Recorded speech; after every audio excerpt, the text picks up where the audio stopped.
महाराज की जय। ओम श्री गणपति महाराज की जय।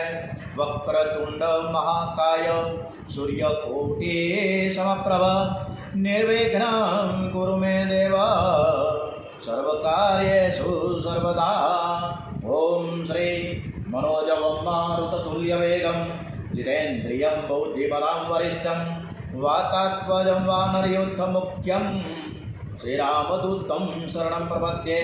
ओम श्री हनुमान जी महाराज की जय। श्री रामचंद्र भगवान की जय। श्री गायत्री माता की जय। ओम श्री राम शर्मा आचार्य जी की जय। ओम श्री डोंगरे जी महाराजना चरणों में श्री सुखदेव जी महाराजना चरणों में આજની શ્રી કૃષ્ણ પરમાત્માની દસમ સ્કંદની કથા આપણે સરસ મજાની ભગવાનને ચરણોમાં સમર્પિત કરીએ। આજે 22મી તારીખ છે અને આજે બારસ પણ છે અને ઘણા આજે યોગીની એકાદશી પણ વૈષ્ણવો કરી રહ્યા છે અને આજે 11 છે અને બારસ પણ છે। ગઈકાલે પણ 11 હતી અને આજે રવિવારનો પરમ પવિત્ર દિવસ। આજની કથા ખૂબ સરસ રીતે અક્રૂરજી આવે છે મથુરામાં અને પછી શું થાય છે એ કથા તરફ આપણે સરસ મજાની કથા તરફ પ્રયાણ કરીએ। એક વખત નારદજી કંસ રાજાને ઘેર ગયા છે અને કંસને એમ કહે છે કે વાસુદેવે તારી સાથે દગો કર્યો છે। વસુદેવે તારી સાથે દગો કર્યો, તને કપટ કર્યું છે તારી સાથે, તું તો બહુ ભોળો છે, તને ખબર જ નથી। ગોકુળમાં નંદ બાબાનો જે કાનવડો છે ને એ વસુદેવ દેવકીનો 8મા પુત્ર છે, તને કંઈ ખબર છે? એ જ તારો કાળ છે। આ સાંભળીને કંસ રાજાને આશ્ચર્ય થયું કે મેં વસુદેવ દેવકીને કેદમાં પૂર્યા હતા અને એ કેદમાંથી ગોકુળ ગયા કેવી રીતે? મૂંઝાણા, સમજ નથી પડતી કે આ છોકરું ન્યા ગયું કેવી રીતે? યશોદાયા સુતાં કન્યા દેવ કન્યા કૃષ્ણમેવ ચ રામમ ચ રોહિણી પુત્રમ વસુદેવન બિભત્યા। નારદજી કહે કે ભાઈ તને ખબર જ નથી, વસુદેવજી પોતાના 8મા પુત્રને નંદ બાબાના ઘેર મૂકી આવ્યા અને યશોદાની પુત્રીને લઈને આવ્યા છે। શ્રી કૃષ્ણ એ દેવકીનો પુત્ર છે, જ્યારે બલરામ છે ને એ રોહિણીનો પુત્ર છે। એઓએ તારા ઘણા સેવકોને મારી નાખ્યા છે। આ સાંભળી કંસને ક્રોધ ચડ્યો છે। વસુદેવજી પોતાનો દીકરો નંદને ત્યાં મૂકી આવ્યા અને વસુદેવને મારવા તૈયાર થઈ ગયા। ખબર પડી કે આ રીતના નારદજીને જેમ સળગાવતા આવડે ને બોલાવતા પણ સરસ રીતે આવડે છે। આજકાલ લોકોને ખાલી સળગાવતા હળી કરતાં આપણે બહુ આવડે, કોકનીને ડખાડખી કરી દઈએ, છાનામુના બેહીને આપણા ઘરમાં આપણે સંભાળતા નથી, કોકના ઘરમાં બાજુની પાડોશમાં આપણે કાન રાખીને બેઠા એણે શું કર્યું એટલે આપણે હળી ન કરાય, છાનામુના બેહાય આપણે આપણા જીવનમાં આપણે શું કરીએ એ જુઓ ને ભાઈ સાહેબ, શાંતિ રાખો। એટલે સવારે ઉઠ્યા અને આપણે કોકના ઘરમાં હળગાવવાની વાત ન કરીએ। સવારે ઉઠ્યા પછી સરસ રીતે ભગવાનનું અડધી કલાક પરમાત્માનું સ્મરણ કરીએ, શાંતિથી ભક્તિ કરીએ, ભગવાનનું ધ્યાન કરવું, પથારીમાં બેસીને ઓમ નમઃ શિવાય, ઓમ નમઃ શિવાય, ઓમ નમઃ શિવાય, ઓમ નમઃ શિવાય, ઓમ નમઃ શિવાય ભગવાનના ચરણમાં વંદન કરીને કહેવું કે આજથી હું તમારો થયો છું, મને પાપ કરતાં અટકાવો, મને પાપ કરવાની ખૂબ જ ટેવ પડી છે, હું પાપને છોડી શકતો નથી, હું તમારે શરણે શ્રી કૃષ્ણ શરણમ મમ, શ્રી કૃષ્ણ શરણમાં હું તમારે શરણે આવ્યો છું। નારદજી કંસને સમજાવે કે વસુદેવને મારવાથી તને શું મળવાનું છે? તારો કાળ તો કૃષ્ણ છે, તું વસુદેવને મારી નાખીશ તો કૃષ્ણ તો ત્યાંથી છટકી જશે, માટે મારવો હોય તો તારા કાળને મારવાનો તો પ્રયત્ન કર। શ્રી કૃષ્ણ હજુ 11મું વર્ષ બેઠું છે, નાનો પણ ભારે ચતુર ને હોશિયાર છે। નારદજી કંસ રાજાને બરાબર સમજાવી ગોકુળમાં આવ્યા। એણે બાલકૃષ્ણલાલને વંદન કરીને કહ્યું કે હે નાથ, હું બરાબર બધી જ તૈયારી કરીને આવી ગયો છું, હવે આપ મથુરામાં પધારી કંસને મારી દ્વારિકાના રાજા થાવ, અનેક રાણીઓ સાથે આપનું લગ્ન થશે, આપનો ગૃહસ્થાશ્રમ કેવો ચાલશે ને જોવા માટે હું દ્વારિકામાં આવીશ। આમ નારદજી એક એક લીલાનું વર્ણન કરે છે। આ બાજુ કંસ ગભરાયો છે। કંસ રાજાએ વસુદેવ દેવકીને ફરીથી કારાગૃહમાં નાખ્યા। મારા કાળને મારે કેવી રીતે મારવો વિચાર કરે છે। ગોર મહારાજ કહે છે કે તમે 5 દિવસનો એક ધનુષ્ય યજ્ઞ કરો, એ યજ્ઞ બરાબર થાય, પરિપૂર્ણ થાય તો યજમાનનો શત્રુ મળે છે, અને યજમાનનું આયુષ્ય વધે છે. પણ જો આ 5 દિવસમાં કોઈ વિઘ્ન આવી જાય અને યજ્ઞ અધૂરો રહે તો યજમાનનો નાશ થાય. પણ આપણને શું વિઘ્ન આવવાનું છે? અને એ સમયે કંસ રાજાને મળવા માટે મોટા મોટા મલો આવ્યા. કંસ રાજા કહે છે કે તમે જરાય ગભરાશો નહીં. કંસ રાજાને કહે છે આ બધા મલો જરાય તમારે ગભરાતા ને અમે બેઠા છીએ. આ બાળક આપણને શું મારવાનો હતો? તમે એને મથુરા તો બોલાવો અને પછી જુઓ અમે શું કરીએ છીએ. હાથ પકડીને અખાણામાં લઈ જઈશું. અમે તો 1000 હાથીઓનું બળ અમે ધરાવીએ છીએ. મારું વજન એનાથી સહન નહીં થાય. અમે એને મારી નાખીશું અને કુસ્તી રમતા આવું બહેનો એમ જાહેર કરી દઈશું. કંસ રાજાના ઉપાય ઠીક લાગ્યો. એને હુકમ થતાં જ યજ્ઞની તૈયારી કરવા લાગી છે. કંસ વિચાર કરી યજ્ઞના દર્શન કરવા માટે હું નંદ બાબાને આમંત્રણ આપું.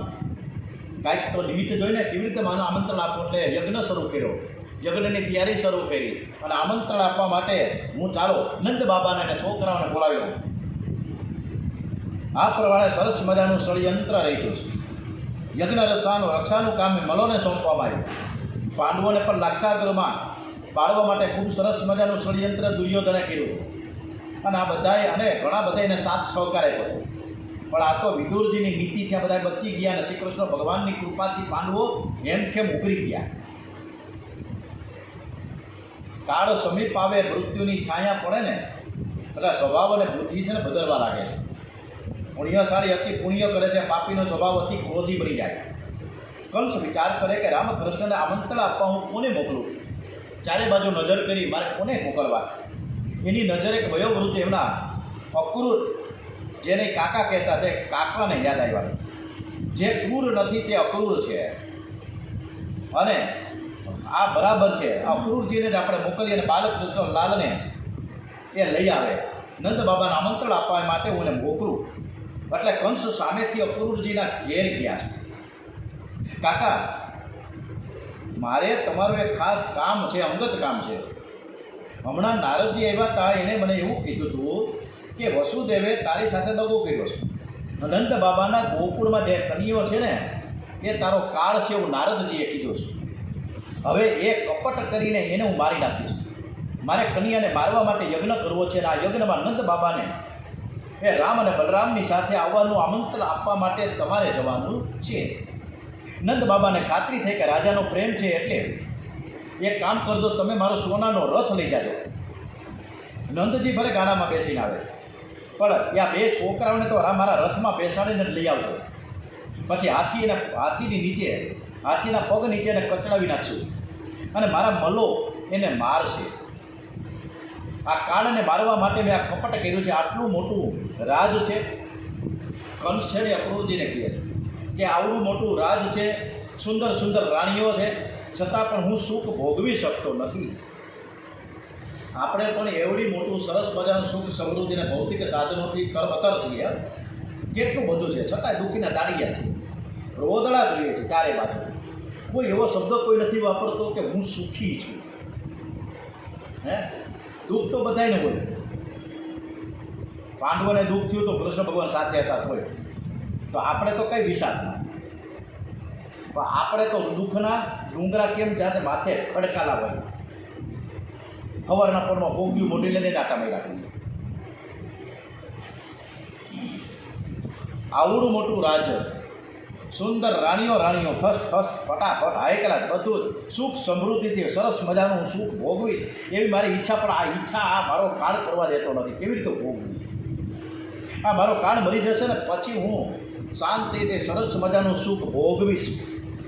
આપણે પણ બધા આવું જ કરીએ છીએ, સમજે? એ 80 વર્ષના ડોહા થવું ને પછી અમે માળા લઈને બેસું. અત્યારે મજા કરીએ. અત્યારે આપણે કંઈ ટાઈમ જ છે. મોબાઈલ જોવા છે ને, ટીવી સિરિયલ જોવી છે, વેબસાઇટ જોવી છે. આનંદ ન કરીએ. હા, એટલે ત્યાં તો 80 વર્ષના ડોહામાં છે ને પથારીમાં પડે, પેરેલિસિસ થાય, કંપવા થાય. હા, હવે માળા ન રહે હાથમાં. એટલે આ વસ્તુ આપણા બધાની છે, એક કરી છે.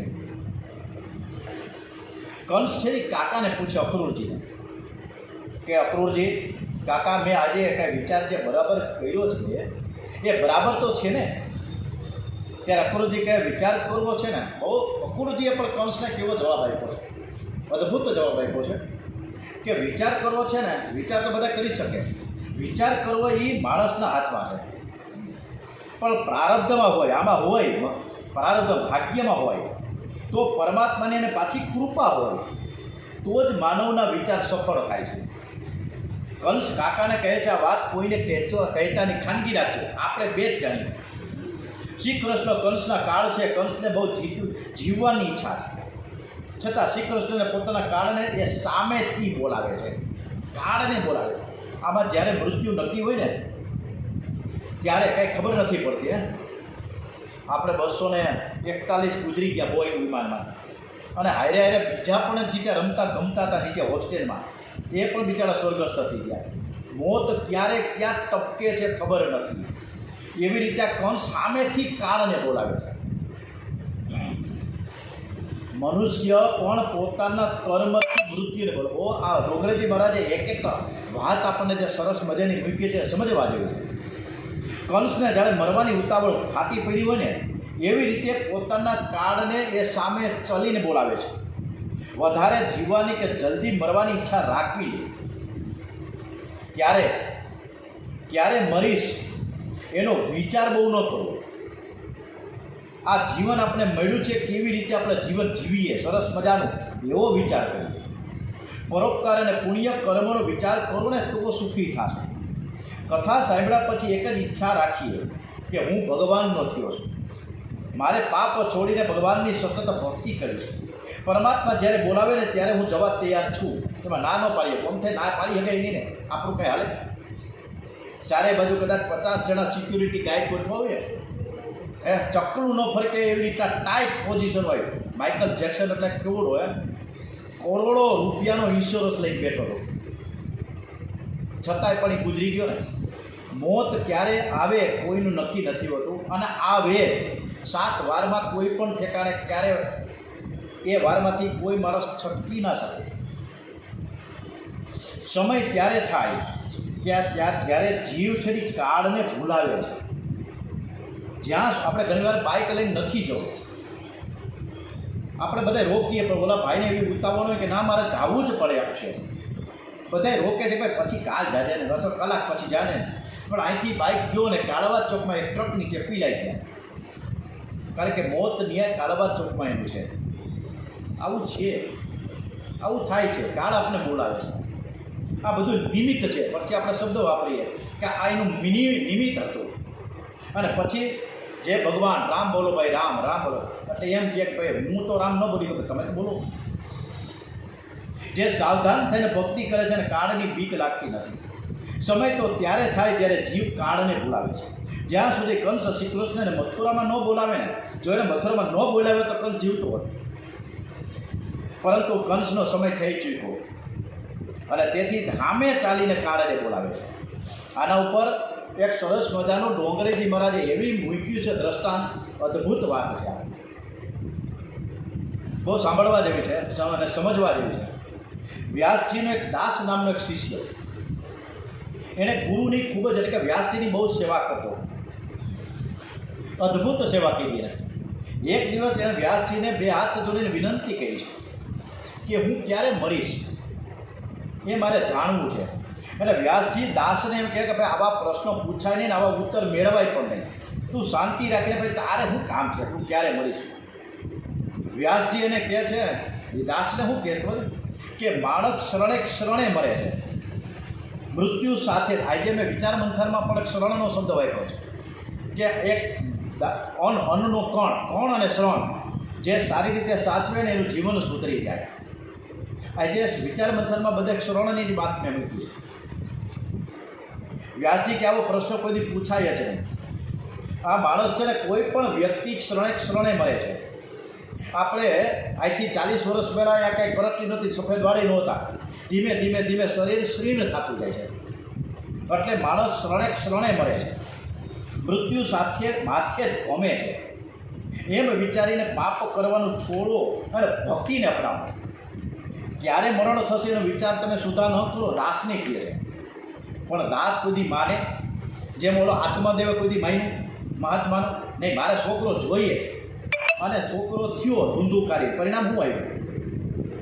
એટલે બહુ આમાં ખોટે ખોટો હઠાગ્રહ કરીએ ને તકલીફ થઈ જાય. એટલે દાસે એવું કહ્યું કે મારે ખરેખર જાણવું છે, તમે કયો કે ન કયો, પણ તમારે મને કહેવું જ પડે કે હું ક્યારે મરીશ એ મને તમે જણાવો. ત્યારે વાસજી કે હાર વાલો, પણ તને હજી હું કહું છું કે આ જાણવાથી તને ફાયદો તો નહીં જ થાય, નુકસાન થશે હો. અરે ભાઈ, ફાયદો થાય કે નુકસાન થાય, પણ મારી ઈચ્છા છે કે મારે જાણવું છે કે મારું મૃત્યુ ક્યારે થશે. એટલે દાસના અતિ આગ્રહને વશ થઈને વ્યાસજી કે કાંઈ વાંધો નહીં, તો તારી ઈચ્છા છે તો આ વાત મને તો બહુ ખબર પડે નહીં કે તારું મૃત્યુ ક્યારે થાય. હાલ આપણે બે ભેગા જાય યમરાજાને ત્યાં પૂછીએ. એટલે દાસ અને વ્યાસજી પહોંચ્યા છે યમરાજાને ત્યાં, યમપુરીમાં પહોંચ્યા અને યમરાજાએ વ્યાસજીનું સ્વાગત કર્યું. અરે આવો આવો, શું આવ્યા? હવે આ મારો ચેલો છે દાસ, જેણે મારી સેવા ચાકરી ખૂબ કરી છે, હવે એ મને પૂછે કે મારું મૃત્યુ ક્યારે થશે. એટલે અમે તમને તમારી પાસે આવ્યા છે, આની મૃત્યુ ક્યારે થશે તમે જણાવો. યમરાજા કહે કે હું કંઈ જાણતો જ નથી, મને એવી ખબર ના પડે. મારો જે મંત્રી છે ને, એ મારો મંત્રી છે મૃત્યુદેવ, એ જાણતા હશે. હાલો આપણે ત્રણેય જણા એ મૃત્યુદેવ પાસે પહોંચીએ. એટલે વ્યાસ, એ દાસ અને યમરાજા મંત્રી મૃત્યુદેવ પાસે પહોંચ્યા. પૂછે આ દાસનું મૃત્યુ ક્યારે છે? એટલે મૃત્યુદેવ કહે કે એવું ન જાણું, મને ખબર ના પડે. એ વાતની ખબર તો પ્રારબ્ધને પડે, મને ખબર ના પડે. મને તો હુકમ થાય ને એટલે મારે પકડવા જવું પડે. ક્યારે મરવાનો છે એની મને મારા ડિક્શનરીમાં કે મારી ડાયરીમાં નથી. એટલે આપણે વિધાતા પાસે જવું પડે. વિધાતાએ લેખ લખ્યા હોય, એ તો તમને ખબર હોય કે એ ખબર છે. વ્યાસજી યમરાજાને ઓલા મૃત્યુદેવ કહે તો હાલો ને આપણે બધા ત્યાં જાય, તો હાલો. એટલે ગયા, વ્યાસજી ગયા, દાસ ગયા, યમરાજા ગયા અને મૃત્યુદેવ, આ ચારે ચાર ગયા છે વિધાતા પાસે. અને વિધાતાને ઘરે આવીને કહે કે નમસ્કાર, શું આવ્યા છો વ્યાસજી? આ તમે બધાએ ચારે ભેગા થઈને? અરે ભાઈ, મારો આ ચેલો છે એ જાણવા માંગે છે, એણે મારી બહુ સેવા ચાકરી કરી, એટલે પૂછ્યું એટલે મને કે મારું મૃત્યુ ક્યારે થશે. એ ઘણું જીવે ને વ્યાસજી કે મારી સેવા ચાકરી ખૂબ કરે, પણ મારે એના આશીર્વાદ હું હરમેશ એને આપું છું કે તું ઘણું જીવ, એવી મારી ઈચ્છા હોય. એટલે તમારે એનું મૃત્યુ ક્યારે થાય છે થશે એ તમે જણાવી શકશો? વિધાતાને કહે છે આ ચારે જણા. એટલે વ્યાસજીને વિધાતા એવું કીધું કે વ્યાસજી, આ તમારો ચેલો તમારી સેવા ખૂબ કરે છે, તમારી પણ ઈચ્છા છે, તો મારી પણ ઈચ્છા એવી હતી કે આ ચેલો તમારો દાસ છે ને લાંબુ લાંબુ બહુ જીવે, પરંતુ મેં એના કપાળમાં એવું લખ્યું છે કે એ દાસ છે ને એ પોતે જ મૃત્યુને શોધતો અહીં આવશે. આજે એનું મૃત્યુ થશે માટે જ. અને મેં એવું લખ્યું હતું કે જ્યારે વ્યાસજી, આ દાસ, યમરાજા અને મૃત્યુદેવ એકી સાથે ચારે ચાર જ્યારે મારા ઘરે આવે ત્યારે દાસ મરશે. અને આ ક્યારે ભેગા થઈને તમે આવવાના નથી, એટલે આ કોઈ દિવસ મરવાનો નથી એવું નક્કી જ હતું. પણ તમે એકી સાથે મને આ પૂછવા આવ્યા, મારે શું કરવાનું? હમણાં ટકી જવાના. સમય થાય ત્યારે જીવ કાળને બોલાવે છે. કંસનું આયુષ્ય પૂરું થયું અને તેથી તે પોતાના કાળને એ સામેથી બોલાવે છે. અક્રૂરજી કહે છે કે માનવી ભલે ગમે તે વિચાર કરે, પણ પ્રારબ્ધ અનુકૂળ હોય તો જ વિચાર સફળ થાય, નકર વિચાર સફળ ન થાય. હમણાં જ આપણે નક્કી કર્યું કે મારે ગીતાજી આપણે બધાએ વાંચીએ અને સાંભળીએ, મજા આવે, તો આપણે ગીતાજી પર સરસ મજાના ગીતા સંદેશ સ્વામી રામસુખદાસજી મહારાજ સાધક સંજીવની પણ ગીતા સંદેશ ચાલુ કર્યા. એટલે વિચાર સફળ ક્યારે થાય કે આપણા પ્રારબ્ધમાં હોય. સંસારનું બધું જ સુખ દુઃખ, સંયોગ વિયોગ પ્રારબ્ધ ઉપર આધાર રાખે છે. પ્રયત્ન પરમાત્મા માટે કરવો જોઈએ, પણ આપણે પરમાત્મા માટે કરતા જ નથી, કાવડિયા હાટું જ કરીએ છીએ.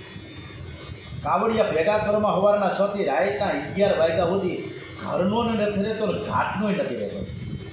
ટિફિને પડ્યું રહીએ, હાલના 4 વાગી જાય, ટિફિન કાં તો પૂરું થઈને ઘરે આવી જાય. પોતાના હાથમાં ટિફિન હોવા છતાં માણસ ટિફિન ખાઈ શકતો નથી, અને એટલો બધો વ્યસ્ત થઈ ગયો છે આ માણસ. પ્રારબ્ધ હશે તો જ સુખ મળે છે. પરમાત્મા પ્રારબ્ધથી નહીં પણ પ્રયત્નથી મળે છે, અને પ્રયત્ન એમને એમ ન થાય. કાંઈક આપણે તપશ્ચર્યા, આપણો જપ તપ હોય ને તો થાય. એટલે સમજી લેવાનું કે આપણું આયુષ્ય બહુ ટૂંકું છે, ક્યારે આ પરપોટો ફૂટી જાય ખબર નથી પડતી. આ ઘર નથી તમારું, ફક્ત મહેમાન છો આ ઘરના શરીરમાં. આપણે ફક્ત આત્મા સીધો સીધો વયો જ જવાનો, ક્યારે ટપકી જાવ છો ખબર જ નથી પડતી. અક્રૂરજી કંસને કહે છે કે હું તમારી જો આજ્ઞા જ હોય અને મારે આજ્ઞા સ્વીકારવી જ પડે, મારું તો કંઈ હાલવાનું નથી, તમે કહો એટલે મારે તો જવું તો પડશે, એટલે હું કાલે ગોકુળ જવા રવાના થાવ. કંસ કે કાકા વાત કોઈને ખબર પડે નહીં, બરાબર ધ્યાનમાં રાખજો, એકદમ સિક્રેટ. અક્રૂરજીને આખી રાત નિંદ્રા આવી નથી. અક્રૂરજી સતત પરમાત્માનું હરે કૃષ્ણ હરે કૃષ્ણ, આપણે પણ અક્રૂરજીની સાથે કરીએ કે નહીં? હરે કૃષ્ણ કૃષ્ણ કૃષ્ણ હરે હરે. સતત પરમાત્માનું ચિંતન કરે. આજની રાત ક્યારે પૂરી થશે? આવતીકાલે મારે ગોકુળમાં જવાનું છે, મારે કૃષ્ણના દર્શન કરવાના છે. કોણ જાણે કેમ અક્રૂરજીને શ્રી કૃષ્ણના દર્શનની અધીરાઈ થઈ આવી. ઓચિંતાનો આગળો ખસી જાય. આગળો એટલે સ્ટોપર, આગળિયું, આપણે આગળીયો શબ્દ વાપરીએ છીએ, હાલરા. આગળો ખસી જાય અને દ્વાર ઉઘડી જાય. બસ આ અક્રૂરજીને એટલી તાલાવેલી લાગી છે. જે ક્રૂર નથી, જે દયાળુ છે, જે દીન છે, જે નિર્દોષ છે, આ અક્રૂર છે. અક્રૂરજી સવારે વહેલા ઉઠ્યા, પ્રાતઃ સ્નાન કર્યું, નિત્ય કર્મ કરી પરવાર્યા, કંસનો સોનાનો રથ થયો. એમાં બેસીને અક્રૂરજી ગોકુળ જવા રવાના થયા છે. રસ્તામાં તો શ્રી કૃષ્ણ શરણમ મમ, રીશ કૃષ્ણ શરણમ મમ. પરમાત્માના વિચારમાં એવા તન્મય થઈ ગયા કે તેઓ મનથી ગોકુળમાં જ્યારે પહોંચી ગયા છે. બાલકૃષ્ણ લાલના દર્શન કરતા હોય એવું લાગ્યું એને. અને આજે તો કન્યાએ સરસ મજાનું પીળા પતાંબર પહેર્યું છે, એ દાઉદ ભૈયાએ લીલું પતાંબર પહેર્યું છે. શ્રી કૃષ્ણ શ્યામ છે તો દાઉદ ભૈયા ગૌર છે. રસ્તામાં જે અક્રૂરજીને મનથી બાલકૃષ્ણને દાઉદજીની જોડીના દર્શન થયા. અક્રૂરજી વિચાર કરે કે જ્યારે હું બાલકૃષ્ણ લાલને વંદન કરીશ ત્યારે પ્રભુ મને પ્રેમથી જોશે, મારા માથા ઉપર હાથ મૂકશે. આ ભાઈ વિચાર આવતાની સાથે અક્રૂરજીએ પોતાનો હાથ પોતાના માથે મૂકી દીધો. પ્રભુનો હાથ મારા ભસ્માસુરે મૂકી દીધો. ભસ્માસુરે એવું કે હું આજીવન અમર રહું, અજર અમર રહું શિવજીની પાસે. ત્યારે શિવજી કહે બધી વાત સાચી છે, પણ જ્યારે તું તારો હાથ તારા માથા ઉપર મૂકીશ ને ત્યારે તું ભસ્મ થઈ જઈશ. આમ આ હાથ વળી પાછો જુદો છે અક્રૂરજીનો. એ તો શ્રી કૃષ્ણ ભગવાનમાં એવી તન્મયતા થઈ કે કૃષ્ણ ભગવાન પોતાના માથે હાથ મૂકી રહ્યા જેવા ભાવ સાથે સાથે એ એકદમ આંખ બંધ કરી તો પોતાનો હાથ પોતાના માથા ઉપર મૂકી દીધો ને પ્રભુનો હાથ માથા ઉપર આવ્યો. આજે જાણે હું કૃતાર્થ થઈ ગયો છું. બે હાથ જોડીને હું પ્રણામ કરીશ. પછી તો મેં એવું સાંભળ્યું કે કોઈ પણ જીવ પરમાત્માની સન્મુખ જાય છે ને ત્યારે પરમાત્માને બાથમાં લઈને એકવાર તો ભેટી પડે છે. મનુષ્યને ચિંતનમાં આવી જો ચિંતનમાં આવી એકાગ્રતા આવે ને ત્યારે પરમાત્મા મળે છે. ઓનલી 6 months, 6 મહિનાની અંદર ધ્રુવજીને પરમાત્માના દર્શન થઈ ગયા. આવવું પડ્યું છે પણ નારાયણને કોઈના કહેવાથી નથી આવ્યા, પણ ધ્રુવજીના દર્શન કરવા માટે નારાયણે નીચે આવવું પડ્યું. મનુષ્ય આવા પવિત્ર વિચારો કરે તો જીવન સફળ થઈ જાય.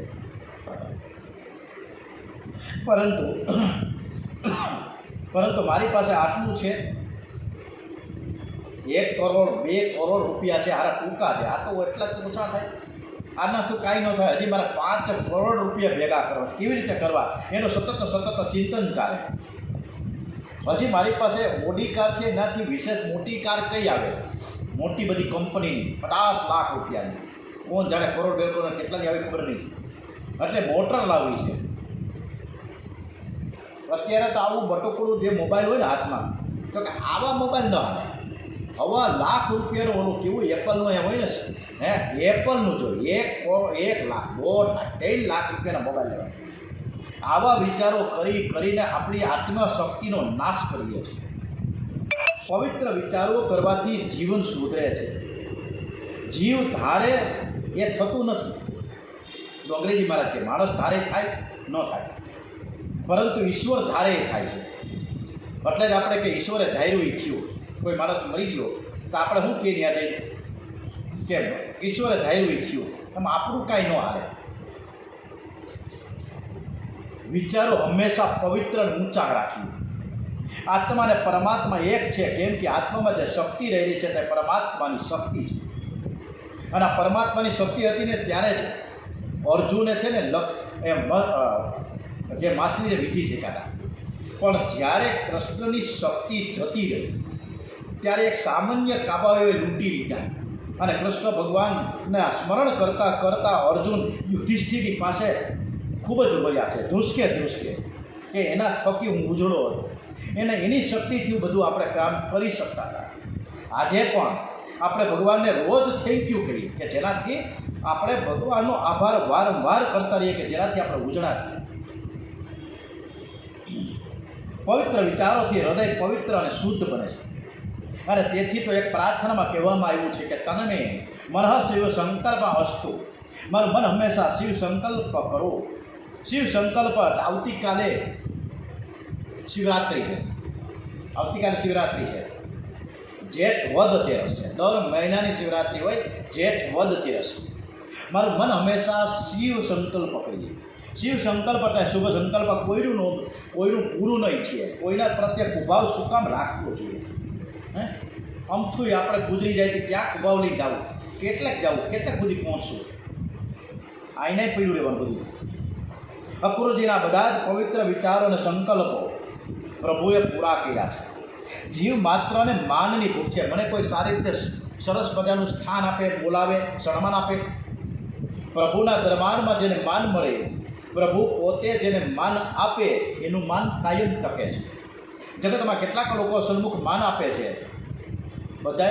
આપણે બધા એવો માનવ સ્વભાવ છે કે હું વસુબેનનું સામે બોલે ખૂબ સરસ એને વખાણ કરું અને વસુબેન જાય રાજકોટ એટલે પાછળથી એને કાપું.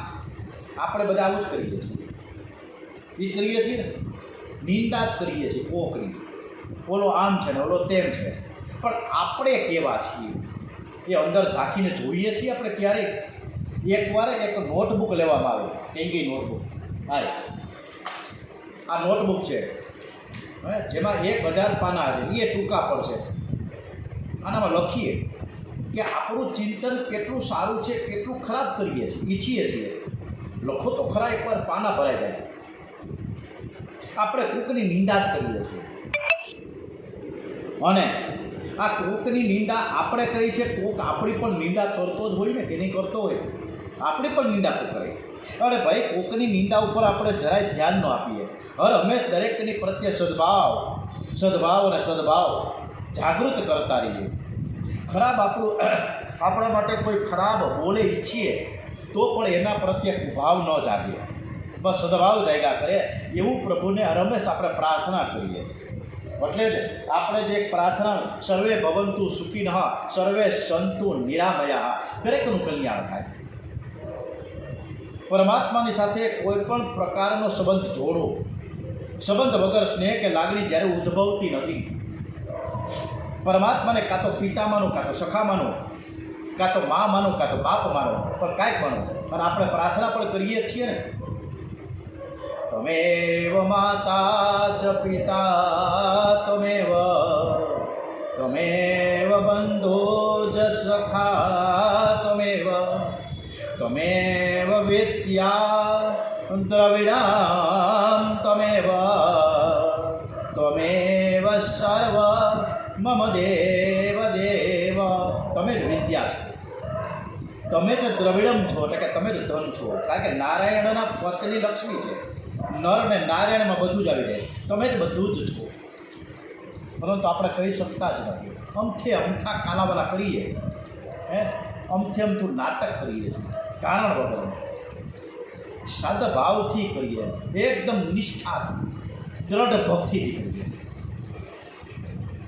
પરમાત્માને આપણે પિતા માનીએ, સખા માનીએ, સ્વામી માનીએ, પણ કંઈક ને કંઈક સંબંધ તો જોડીએ ને.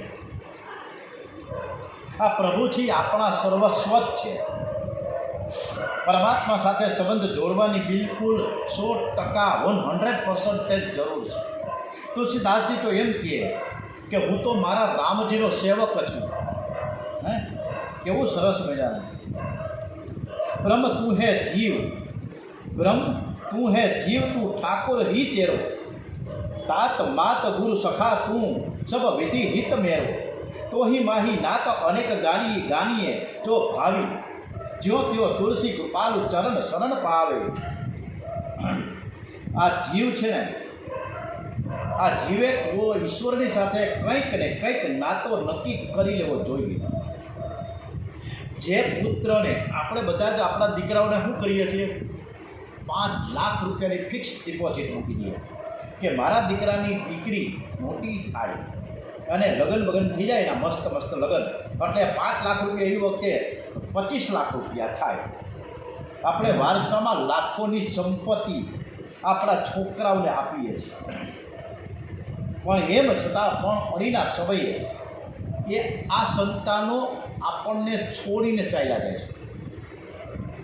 જ્યારે મારો પ્રભુ છે ને અંતકાળે ક્યારે દગો કરતો નથી, તેઓ અંતકાળે પણ દોડીને આવે છે. તમે જે ભાવથી, જે સંબંધથી ઈશ્વરનું સ્મરણ કરો, એ ભાવથી પ્રભુ તમને અપનાવે છે. જેવી જેની ભાવના હોય ને એવી એને સિદ્ધિ મળે છે. પ્રભુને કોઈ પણ ભાવથી ભજો. એકદમ ગિરનારના પર્વતમાં આપણે જઈએ ને બોલીએ મોટા અક્ષરે, હે મહેશભાઈ જોશી, એટલે સામેથી અવાજ આવશે મહેશભાઈ જોશી, એટલે રિબાઉન્ડ થાય છે. એટલે એ જ રીતના આપણો જેવો સદભાવ, આપણે જેવા સારા વિચારો, આપણી જેટલી પોઝિટિવિટી, આપણા જેટલા સકારાત્મક ભાવો છે એટલા જ સામેથી મળશે. પરમાત્મા કહે છે કે તું કોઈ પણ ભાવે મને ભજ, પણ તું મને જ ભજ, તું બીજાને શું કામ ભજસ. પરમાત્મા જેવો પ્રેમ જીવ ઉપર કરે છે ને એવો પ્રેમ જીવ કરી શકવાનો નથી. પરમાત્મા કહે છે કે શું પ્રેમ કરશ, તું શું કરશ મને, ખાલી અડધી કલાક 5-15 મિનિટ બેસ ને મારી સામે, પણ હું તો 24 કલાક તારી ઝાંખી કરું છું. ત્યારે તું મને દિવસમાં 2 થી 3 વખત કદાચ નિહાળશ, અને હું તો આખો દિવસ કુટુંબની પાછળ જ કાઢું છું, અને તું તો આખો દિવસ કુટુંબની પાછળ જ કાઢું. કુટુંબ માટે તો કાગડો પણ જીવે છે. જે પરમાત્માના માટે જીવે એનું જીવન સાર્થક થાય છે. વિચાર કરો તો પવિત્ર વિચાર કરો. અક્રૂરજીની વાત ઉપરથી ડોંગરેજી મહારાજે એટલી બધી સરસ વાતો આપણને સમજાવી છે. વાત કરો, વિચાર કરો તો પવિત્ર વિચાર કરો. ખોટા વિચારો કરવાથી મન બગડે છે. આમ વિચારતા અક્રૂરજીનો રથ નંદગાંવ પાસે આવ્યો છે. જ્યાં મારા શ્રી કૃષ્ણ ઉઘાડા પાગે ચાલે છે ને, ત્યાં મારાથી રથમાં કેવી રીતે બેસાય. ગોકુળ નજીકમાં આવી રહ્યો છે, અને તરત જ એને એનાલિસિસ થયો કે આ ધરતી ઉપર, આ ભૂમિ ઉપર કૃષ્ણ ઉઘાડા પગે ચાલે છે, તો આ રથ ઉપર મારે કેવી રીતે બેસાય. એવો શ્રી કૃષ્ણની ચરણ રજમાં આડોટે છે. એની દશા પાગલ જેવી થઈ ગઈ છે. લોભી માનવ પૈસા માટે પાગલ થાય, ત્યારે હાથમાં પૈસો આવે, એમને એમ ન થાય. ઊંચે મરે ને ત્યારે પૈસો આવે હાથમાં, પણ એ જ પૈસો આત્મહત્યા પણ કરાવે છે. ચારે બાજુથી 10-10, 20-20, 25-25% વ્યાજે પૈસા લેવામાં આવે.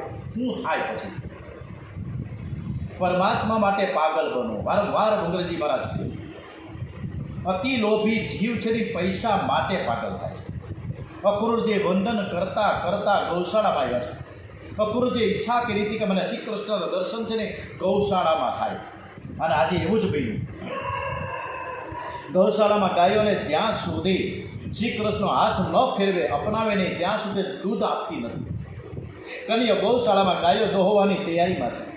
ગ્વાલ મિત્રો પણ ત્યાં ઊભા છે. અક્રૂરજીએ શ્રી કૃષ્ણના દર્શન કર્યા ત્યારે શરીરમાં રોમાંચ આવી ગયો છે. આંખો ભીની થઈ ગઈ.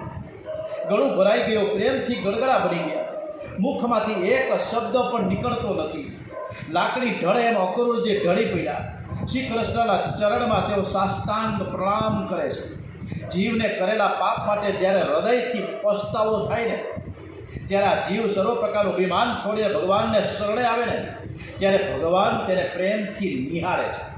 અક્રૂરજીને પણ ઈચ્છા હતી કે હું પ્રભુને વંદન કરું છું, ત્યારે મારા પ્રભુની નજર મારા ઉપર પડે. પ્રભુએ પ્રેમભરી નજરે અક્રૂરજીની સામે જોયું. અક્રૂરજીની ઈચ્છા છે કે પ્રભુ મારા માથે હાથ પધરાવે. પ્રભુએ અક્રૂરજીની ઈચ્છા પૂરી કરી. આપણે બધા સેલ્ફી લેવા જઈએ છીએ.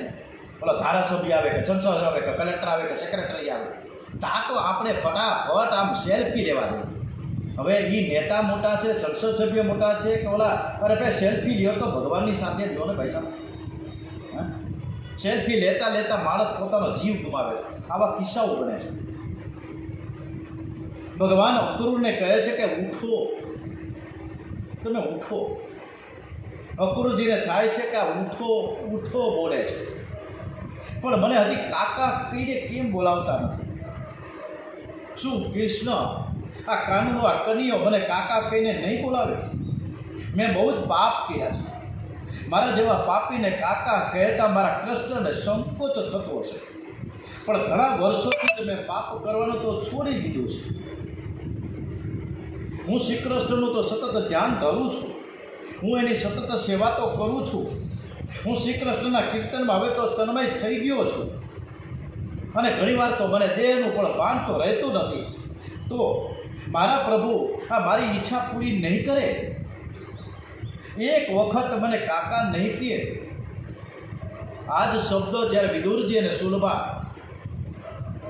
ઝૂંપડીનો દરવાજો બંધ કરીને કૃષ્ણ ભગવાનની વાતો કરતા હતા, ત્યારે સુલભાને વિદુરજી એમ કહે કે આયા આવશે ત્યારે મને કાકા કહીને બોલાવશે, મને કાકા કહેશે. ત્યારે સુલભા એમ કહે કે હે નાથ, તમને જો એ કાકા કહેશે કદાચ તો મને કાકી કહેશે ને. આવી બધી અંદરોઅંદર સરસ મજાની વાતો થાય છે. અને અહીં પણ અક્રૂરજી વિચાર કરે કે મને કાકા કહીને બોલાવશે, મારી ઈચ્છા પૂરી કરશે. મને એકવાર મારા કૃષ્ણ કાકા કહીને બોલાવે, મારું મૃત્યુ સુધરી જશે. પ્રભુએ અક્રૂરના હૃદયનો ભાવ જાણી લીધો. પ્રભુ વિચાર કરે કે જો અક્રૂર રાજી થતો હોય તો હું એને કાકા કહેવામાં મારે શું જાય છે? જીવ જે ભાવથી ભજે છે એ સંબંધે હું એમને ભજું છું. હું જીવનો પુત્ર છું, હું પિતા છું, દાદો છું. પરમાત્માની સાથે કોઈ પણ નાતો બાંધવો તો જીવન સફળ થાય છે. અક્રૂરજીની ભાવના હતી કે મારો કનૈયો મને કાકા કઈ બોલાવે. એ વાત કનૈયાએ સ્વીકારી લીધી, એના મનના ભાવ જાણી લીધા. કનૈયો અક્રૂરના માથે હાથ પધરાવીને કે કાકા કાકા તમે ઉઠો. અક્રૂરજીને માથામાં લઈને ભેટી પીડ્યા છે. મારો જીવ મારી સન્મુખ આવ્યો છે. આ જીવ પરમાત્માને શરણે આવે છે ને ત્યારે પરમાત્મા એને આલિંગન આપે છે. અક્રૂરના સર્વ સંકલ્પો કૃષ્ણએ પૂરા કર્યા. પરમાત્મા હંમેશા શુભ સંકલ્પો પૂરા કરે છે. કનૈયો અક્રૂરજીને હાથ પકડીને ઘરે લાવ્યા છે. હાલો કાકા, હું તમને મારા ઘરે લઈ જાઉં. નંદ બાબા અક્રૂરજીનું સ્વાગત કરે છે. સ્નાન અને ભોજન બાદ પથારીમાં બેઠા ત્યારે નંદ બાબા કુશળ સમાચાર પૂછે છે. અક્રૂરજી કહે છે કે બાબા બધા મજામાં તો છે ને? તમને અક્રૂરજી બધાના ખબર અંતર પૂછે છે. તમને મથુરામાં બધા જ યાદ કરે છે. નંદ બાબા અક્રૂરને પૂછે કે તમારા આવવાનું કારણ તો તમે બતાવો, શું કામ આવ્યા? અક્રૂરજી કહે કંસે એક મોટો ધનુષ્ય યજ્ઞ કરી રહ્યો છે. યજ્ઞના દર્શન માટે હું ખાસ આમંત્રણ આપવા માટે આવ્યો છું. કંસ રાજાની મને આજ્ઞા થઈ છે, આદેશ થયો કે તમે જઈ અને નંદ બાબાને રામ અને બલરામને લઈ આવો. આ યજ્ઞના દર્શન કરવા માટે તમે નિમંત્રણ આપવા માટે જાઓ. કનૈયો 11 વર્ષનો થઈ ગયો છતાં હજુ એક વાર પણ મથુરા નથી આવ્યો. એથી કંસ રાજાને આ સરસ મજાનો આ સોનાનો રથ તમારા માટે મોકલો છે. નંદ બાબા બહુ ભોળા છે અને ભોળા માણસોને જગતમાં કોઈ ઠેકાણે છળ કપટ દેખાતું જ નથી. નંદ બાબા આજે બહુ રાજી થયા, કેમ કે એક ભૂદેવે લાલાના જન્માક્ષર જોઈને કહ્યું હતું કે કન્યાને 11મું વર્ષ વયસ છે પછી તમારા ઘેર કોઈ વાહન લઈને આવશે, પછી કન્યાને ગાયોની પાછળ ગળા પગે નહીં ફરવું પડે, એ રાજા થશે એવો યોગ છે, એ સાચું ઠરવા મને તેમ લાગે છે કે અત્યારે સાચું ઠરશે એવો યોગ શરૂ થઈ ગયા છે. અને હવે અક્રૂરજીની સાથે શ્રી કૃષ્ણ ભગવાન રામ અને બલરામ મથુરા જવા પ્રયાણ કરે છે. અને મથુરા જાય એ પહેલાં શું પરિસ્થિતિ પેદા થઈ એ જોવા માટે, એ સ્થિતિ નિહાળવા માટે આપણે ગોકુળમાં તો જવું જ પડશે ને, પણ એ આવતીકાલ જશું. ત્યાં સુધી આપણે કથાને વિરામ આપીએ છીએ. ઓમ શ્રી કૃષ્ણ કનૈયાલાલ કી જય. ઓમ નમો ભગવતે વાસુદેવાય. ઓમ શ્રી બાલકૃષ્ણલાલ કી જય. ઓમ શ્રી ડુંગરેજી મહારાજ કી જય. ઓમ શ્રી રામચંદ્ર ભગવાન કી જય. ઓમ શ્રી સુખદેવજી મહારાજ કી જય. શ્રી ગંગણપતે નમો નમઃ. શ્રી હનુમાનજી મહારાજ કી જય. શ્રી ભાગવત ભગવાનજી મહારાજ કી જય. ઓમ નમો ભગવતે વાસુદેવાય. ઓમ શ્રી ભારત માતા કી જય. વંદે વેદ માતરમ, વંદે વેદ માતરમ, ઓમ વંદે વેદ માતરમ. શ્રી સત્ય સનાતન હિન્દુ ધર્મ કી જય. ઓમ નમઃ પાર્વતી પતય. હર હર મહાદેવ હર.